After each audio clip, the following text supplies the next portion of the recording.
Hey kids, we are now in lesson 5 and we will be talking about training the workforce. So, by now, I presume that you have the basic understanding or knowledge on what to do and not what to do during hiring your people, or we call them workforce. So, when you are done hiring those people, the duty of the manager or the specifically the human resource manager, this not just stop there. No, you're now on the second stage, which is to plan how are you going to train this workforce. Question, ma'am, why do we need to train this workforce when in fact we thought that they are the best, that's why we hire them? 'Di ba? Sakto, sakto ang pangutana dili. Sakto. What do you think? mm. Now, I think, or I hope by now, you are aware that the workforce, as of today, especially today, is rapidly changing. No? As we have learned from all management subject or even not management subject, business environment is very dynamic, and that includes your workplace. No? There are a lot of factors now that contribute to these changes: technological, global, demographic, competitive factors, and that is just to name a few. No, naapay daghang factor.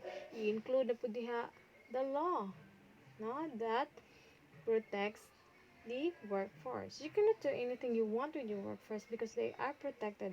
The constitutional right of your workforce are protected by the law. No? But all these factors that we have mentioned, which are all causing necessary changes in the workplace, is actually has a good cause. This is for the organizations to stay competitive. Kay if the workplace is not changing or if it is stagnant, your organization will also become stagnant. Your people would also become stagnant. Because what is there to compete if there are no changes at all? Diba? Now, these changes sometimes mean that the employees have to become trained to acquire newer skills, knowledge, or to stay competitive and non-obsolete. Maunay zay rason nganong you still need to train even if you have the best of the best employees there is in the market. Employee training is also commonly used as a means to increase performance of your employees. Maybe your employees has this particular inkling, no, to undergo particular seminar in order to be productive or to be more productive. So, usa na sa mga rason. Uh, Training is an expensive cost, no, to the organizations, and it must be done efficiently and effectively. So, mahal jud mag-train. Nga naman, mubayad pa ka sa trainer, mubayad pa ka og venue, mupakaon pa ka sa mga gipang train. So, this training has a particular portion in the budget, no, in the organization. So, if it has this particular budget, which means that this training thing is material, necessary, or however you're going to term it. So, it should be done efficiently and effectively, not just for the sake that okay, nagkandak kanang seminar because it's the trend on most organizations. It's what the law demands that I train my people. It should not be like that, not just for compliance. But instead, you're aiming to develop your workers into a more productive asset of your organization. And that is what we are going to look at, no? At, in this topic, we are going to look at some of the challenges that organizations face in training their workforce. So, manay atong kitaon dinhing dapita. So here are the chapter challenges or objectives that we are aiming to uncover at the end of this lesson. The first one is have familiarity with key training issues. Second is become aware of training versus development. Third one is recognize challenges in training. Fourth one is learn practices for managing the training process. And the last one is become aware of a special case, orientation, and socialization.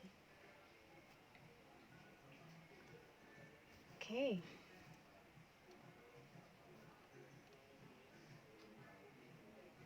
Some of the important training issues facing today's organizations are here. Now, the first one is how can training keep pace with a changing organizational environment? Now, many training topics are provided online as products, sales procedures, and equipment change. Online content can be easily created or changed and disseminated to employees. However, the question is, does this flexibility come with the cost of poor learning or application on the job? No? So when you say keeping pace with the changing organizational environment, does it really no constitute with the cost, or is just a waste of the resources? So usa na sa mga issues that most organizations are facing today. Okay? Second is, should training be in the classroom or on the job? Sapod na. Now, classroom training may lack realism and not be as effective training as that occurs while on the job. However, on-the-job training can cause slowdowns that decrease the production or irritate the customers. So, mao bitaw nang mostly kanang mga OJTs bitaw, dili gyud na sila isabak og kanang murag ang mahitabo jud ninyo if you are under OJT, support system jud mo for you to have this particular exposure what the work would be like, no?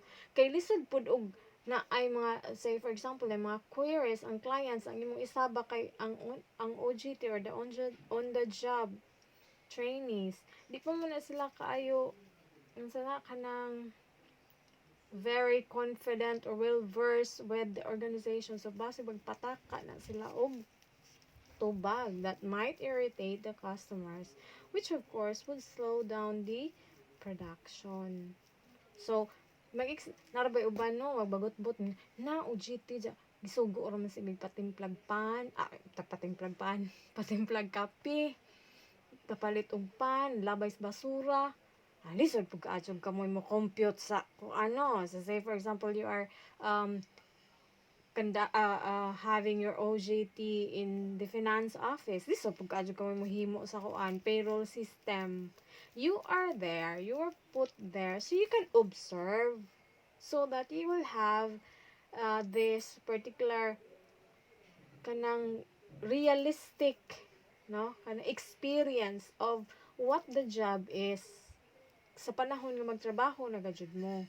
So di jud mo mag-expect og maglingkod-lingkod mo sa computer at ubangan kay naghimo mo payroll sa OJT pa mo. Makulbaan ang organization, di ba? Ano na siya?